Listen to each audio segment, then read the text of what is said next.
For my piece, I focused mainly on like childhood and the kind of vibrancy that we all experience when we're younger and the kind of perspective change that happens over time as we age. Things just kind of shift and fade and warp within our minds.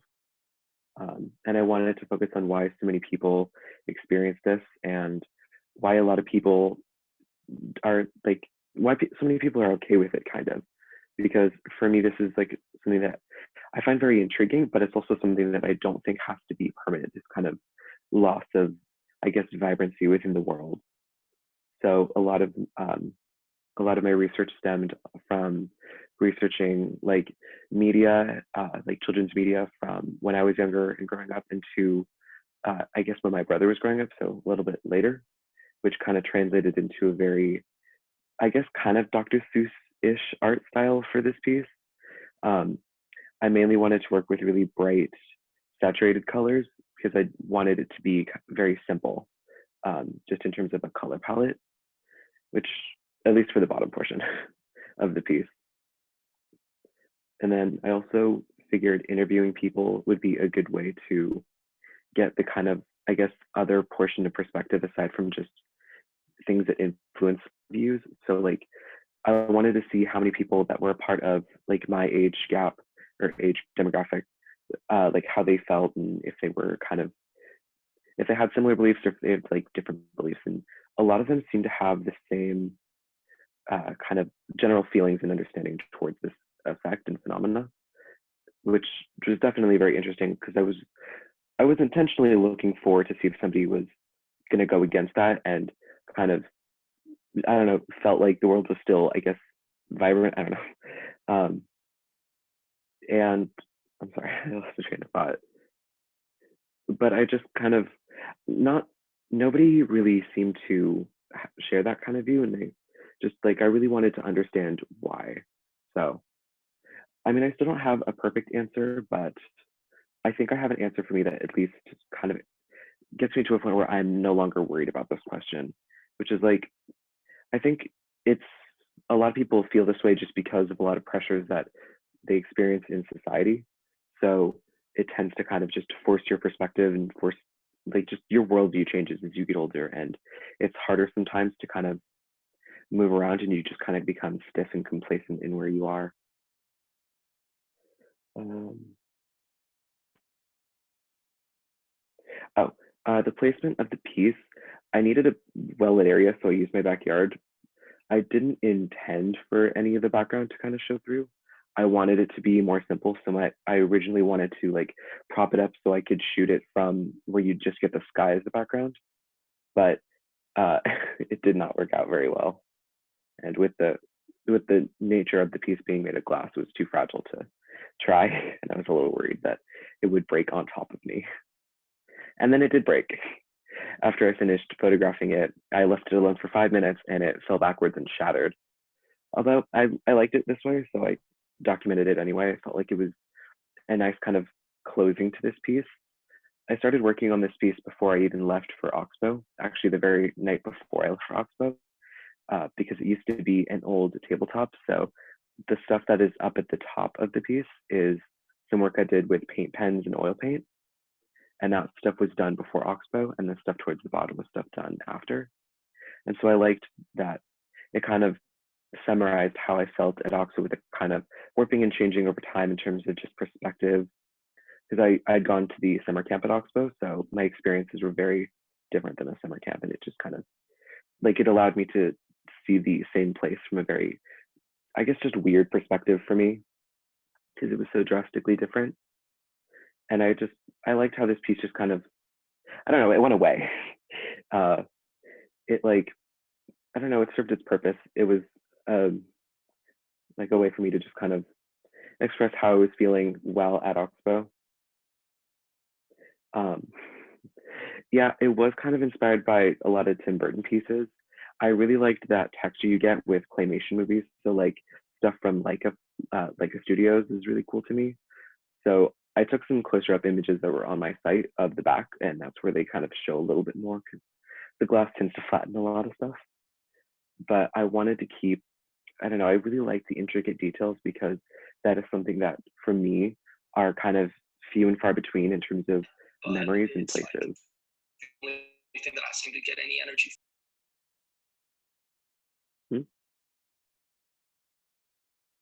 Oh. Oh, yeah. The shattering of the pieces was not intentional, but um, a lot of my pieces I tend to kind of like distance myself from after they're created. I don't know why. I just kind of I start to over time just feel like I don't care about them anymore. And it's not because I don't put effort into them or I don't like how they look visually. It's just for me, um, I don't know, the way I emotionally process things is different.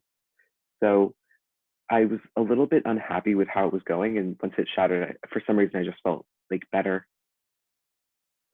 Um, the original plan for the piece was a lot larger and going to include the dresser that the glass part came from, but I ran out of time, which was a little unfortunate because I wanted to include little bits and pieces of writing all over the piece to kind of better translate what I was trying to portray in the piece that I ended up talking about in my artist statement and such. But because of time constraints and everything, I didn't have a chance to get to it. Although it was definitely better once I decided not to use the dresser because it was a little overwhelming. Uh, yeah,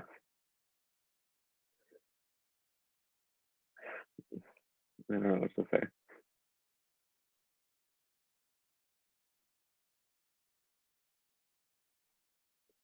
Okay, is should I introduce Bayley?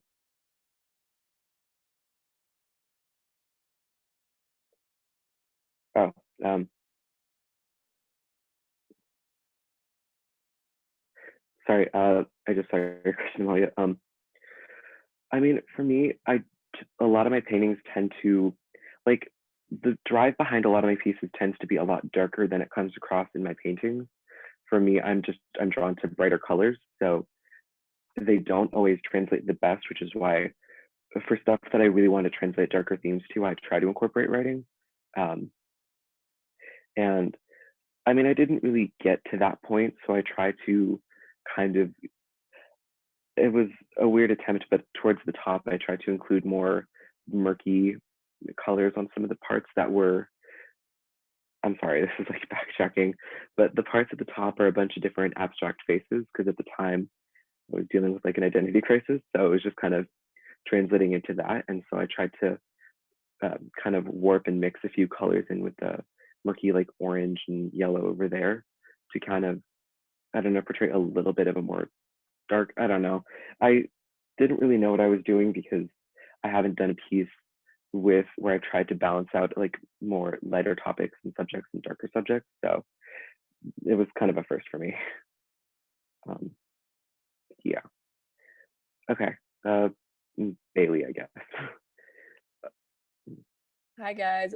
Can you hear me? First of all, just so I don't do this whole thing. Okay, cool. So my project was about my personal experience following a sexual assault. Um, I didn't want to focus on the assault itself. I wanted to focus on everything that happened after that, which was in my case just as traumatizing as the assault itself. And so and I also kind of felt I I was kind of hesitant to do this project on that experience just because it is kind of difficult to talk about with other people and it's kind of uncomfortable, but I just kind of felt kind of a responsibility to share it just because my experience, the more and more I researched this topic, the more and more I realized how common it is, like my experience. And so I just feel like I should share it just to raise awareness in some way. So basically I made 3 different pieces and each piece is a kind of an image that I have in my memory from the 3 periods that I've separated my like healing, my response into. So there's the first one is the one where you can see like the feet in the shower. And the second one is the candle. And did the third piece end up getting in the slideshow? Okay, yeah, there's a third piece. Okay, and then that's the third piece. And yeah, each piece is just, they're just little images that I have in my mind when I think about each phase. But and at first they're kind of just random, but the more and more I started to look at them, the more I realized that they kind of were symbolic of each different period. So yeah, okay, I'll go into questions now. Is that pencil or watercolor? It is, they are all colored pencil. So yeah. And they what was I gonna say? Yeah, and then also just a lot of my research was just based kind of on reflecting on the situation itself, which was, it was weird. The more and more I thought about it, the more stuff I remembered. And yeah. You talk a lot about healing while you're writing. Yes, I would say that it was definitely it definitely helped me heal, make writing about it and making art about it, just because it's kind of something, not the details of the assault itself, I had definitely talked about like so much and like gone to therapy for, so I had reflected on that, but I haven't really had a chance to reflect on everything that happened after that, in terms of like people not believing me and stuff, and like having to deal with the fact that the boy who raped me did it to another girl, and like kind of feeling a sense of responsibility for that. So this just like helped me reflect on that. Do you feel like creating these pieces was a part of the healing? Yeah. Do the objects have not really. I don't know, it's just each image is kind of just like the first thing I think about or picture when I think about each different phase. And the more I look at them, the kind of I'm like, oh, that's kind of symbolic. Like when the first piece where it's like me in the shower, it's like, oh, like that was kind of me feeling like I was dirty all the time, that I had to like clean, like I had to always be in the shower and always cleaning myself. Yeah, there it is. And so what else? To the medium, I just kind of like using colored pencil because I can be more precise with it, and when I'm using paint I get kind of frustrated because I can't be as precise. Which drawing is most personal to me? I think the last one, because when I was looking at it, I kind of realized that basically the last one is like me, like my hands looking at this pot with a plant that I have in my room, and there's like 2 dead leaves, and then there's 1 leaf that's like dying. And I kind of realized that like that those leaves were kind of like a representation of myself and like the other girl that he assaulted. And then like the leaf that's in the process of dying is kind of like my fear that he's going to do it to a third girl, and like kind of just, I don't know, like feeling kind of helpless to stop it because I've done all I can but stop. What else? Does lighting the fire have its significance? I would have to look more into that. Maybe. I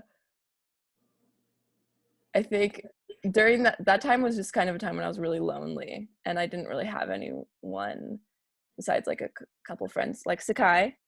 Sekai's always there. But yeah. So the pieces, they're not very big. They're like 10 by 9 inches, not very big. Okay. should I introduce the next artist? While I keep making these drawings. I think so. They're fun. They're fun to make. Okay. So next, I think I'm introducing Louis. So give it up. Yeah. I'm Louis. I'm from Santa Fe, New Mexico. And my work centers around the general ideas of borders, exploring the motives in immigration, liminality, and the diversity of human tendencies of thought towards migration and openness, versus the fear of the other and the resulting need for security and ideological and religious certainty. It's a long sentence. I explored these subjects by analyzing the story of an undocumented transgender immigrant and her journey to the US-Mexico border. And I put this into the context of Central American history and US involvement, politically and economically. And I also tried to give my personal reaction to the story as well as the many concepts within it. And I think in the US right now, there's a lot of false and biased information or just general ignorance surrounding the topic of immigration. And I think we as a country are too quick to shift the blame onto like the politics or the ideologies of Central America when the US has for decades played an extreme role in the dismantling of these countries. So yeah, that's the gist of it. What made you personally want to create these books? I feel like living in New Mexico, I have friends who are undocumented. I'm very close to the border in terms of geography. And I think it's something where so much false information is surrounding it that it's important to look at firsthand perspectives and really try and understand and sympathize with the people crossing the border who are usually doing it out of, love for their family or safety reasons.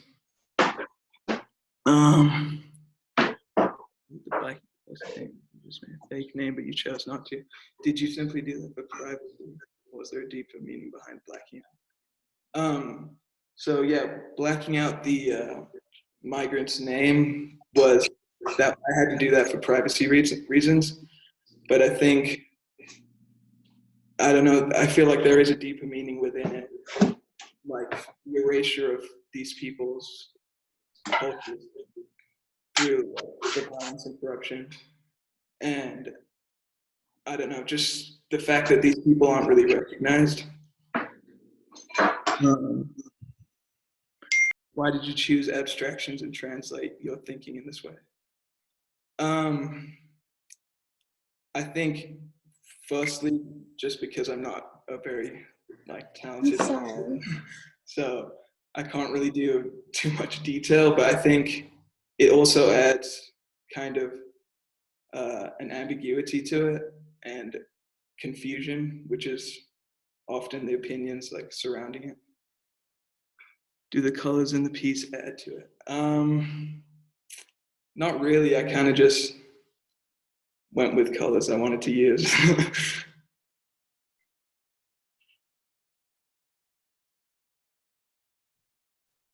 So the medium was, so for this one here, it was just pencil paper, and the larger one with lines was acrylic on canvas, and then the first one with all the figures is oil on canvas.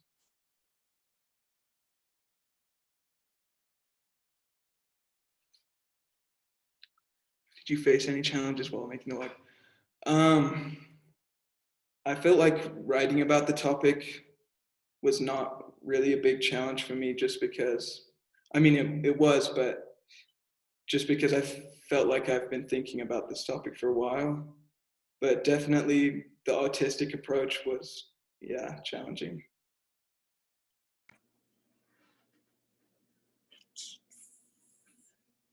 Do you see shapes or images in the abstractions? Well, with this one, yeah, I think they're all supposed to be figures. And I think I was trying to show kind of the, well, with this specific painting, I was thinking a lot about liminality, and which is like the disorientation that occurs in the middle stage of a transitional period. So I was thinking about how, like, the fluidity of being in a transitional state, and yeah, I don't know, the connections you make. What was your favorite thing about making this project? I think not my favorite, because I think the most important part was reading these different transcripts and these different stories of undocumented immigrants, getting really a first-hand perspective on it.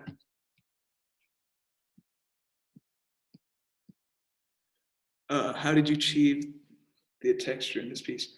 So I just painted with acrylic, and then I crunched up a bunch of newspaper and just like dabbed it.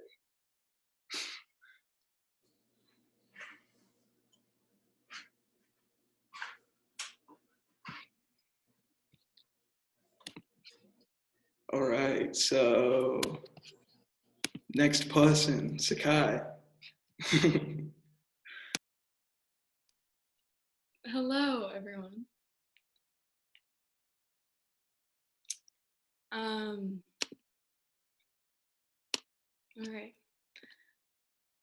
There was a sort of blissfulness that I felt in my childhood, a feeling of ultimate security and warmth. I was grateful enough to have a childhood where the people in my life made me feel so loved. However, there is also a selfishness that comes with being a child. I realized just recently that I don't know the people that raised me.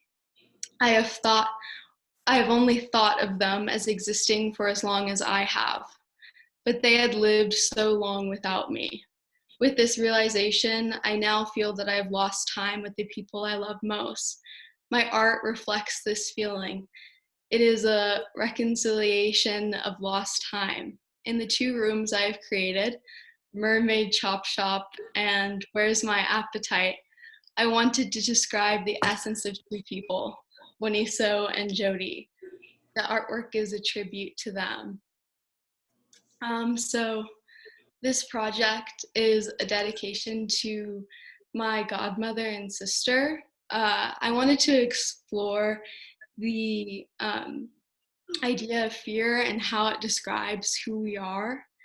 It's driven by their womanhood and things that are unsaid but too obvious to be ignored. And through the art process, I kind of went in with the question of how could I describe emotions through objects. And so this first one is called Mermaid Chop Shop, and it's about my sister. And originally my plan for this room was very, very, very different from how it turned out. But it was one of my first times working with clay. And so it kind of turned into what it did. So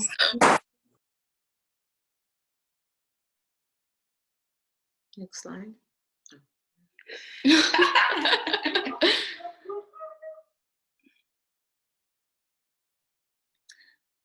Yeah, so basically this is the one called Where's My Appetite? It's about my godmother, and kind of about her relationship to motherhood. And the dining room table has its own room, but when I was talking to my art teacher, Chris, about the documentation of the project, we thought that it would be a good idea to place some of the objects in actual rooms in my house. So this is like next to a stove in my kitchen. And yeah.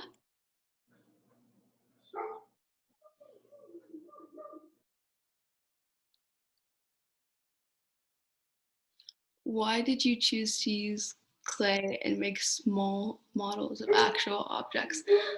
I've always worked with just drawing and painting, and so I kind of wanted to challenge myself.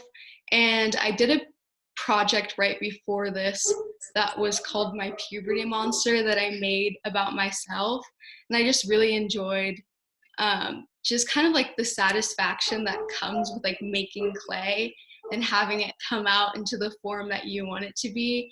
And so I just kind of fell in love with the medium and to continue doing it for my final project.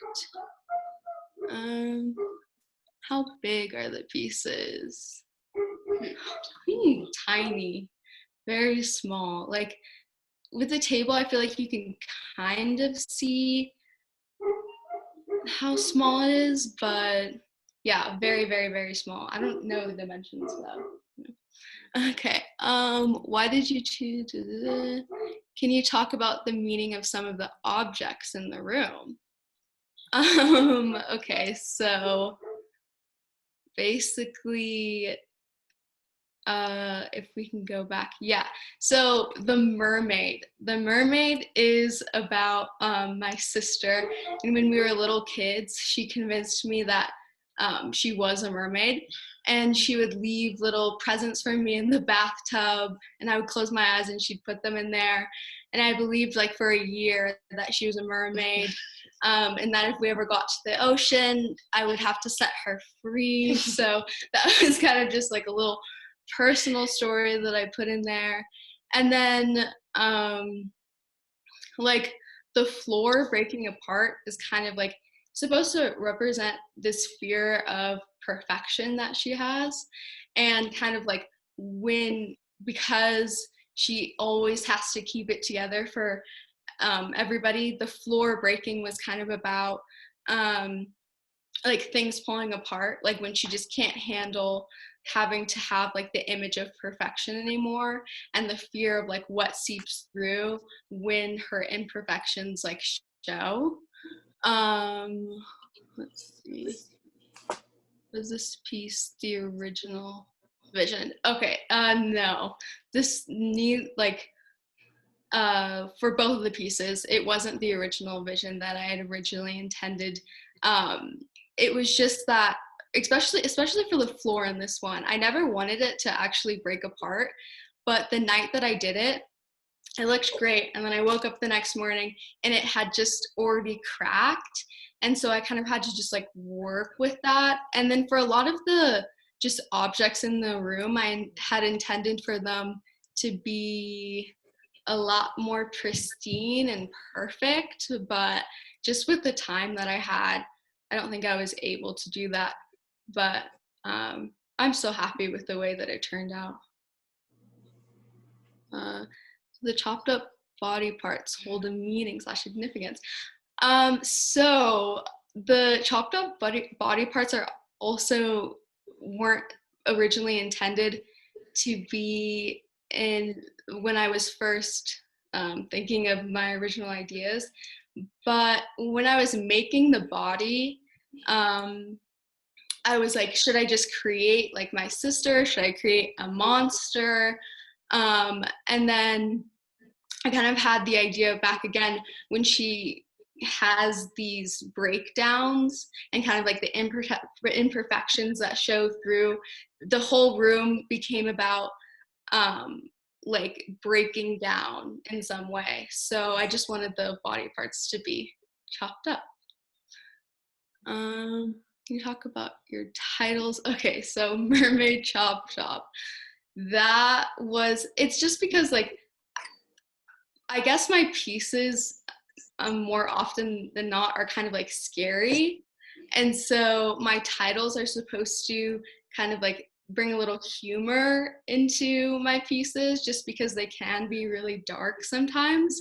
And then Mermaid Chop Shop was just actually my sister's idea. We were just bouncing off ideas from each other, and she came up with that one. And I was like, it's perfect. I love it. Okay. Do you feel that the rooms are accurate representations or reflections of people? Oh, okay. So this is a really good question, because I kind of found that through the process of making the rooms, I went further and further away from the people I was making them about.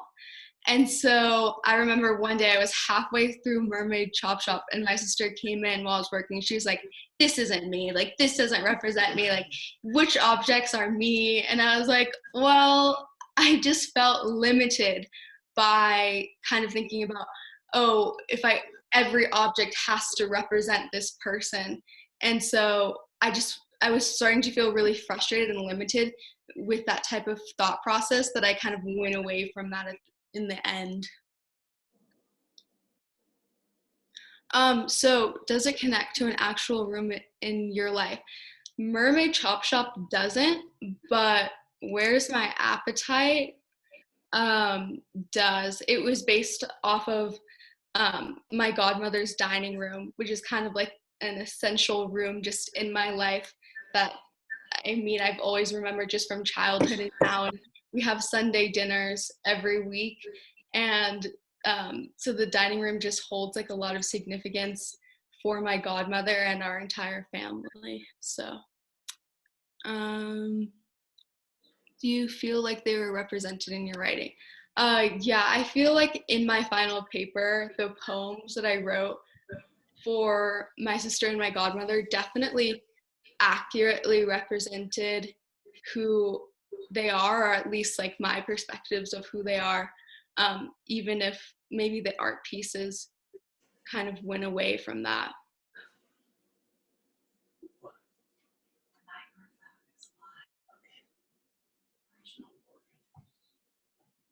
Okay, I think that's it. Thank you, Sekai. Thank you, guys. Thank you, everyone, for tuning in. And congratulations, OS42. Even though we don't get to be together physically, I totally feel like we're in solidarity, and am so excited and so impressed, honestly, with you and your work and your creativity and your future and all the good things. Lots and lots of love to all of you. And thank you, everyone, for supporting these amazing young people, for raising them, for being their peers and friends and parents and grandparents and aunts and uncles and all the other relations. It's been great to have you. So we did this last time, and I'd love to do it again. If we can all unmute ourselves and give this group a round of applause, I think that they're well deserving. Yay!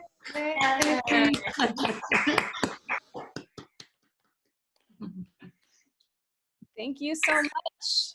And OS42, we will see you very soon, also on Zoom.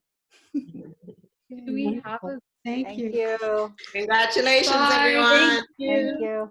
Good job. Yay. As they turn off, it becomes bigger because there's less people. Why is that guy on mic?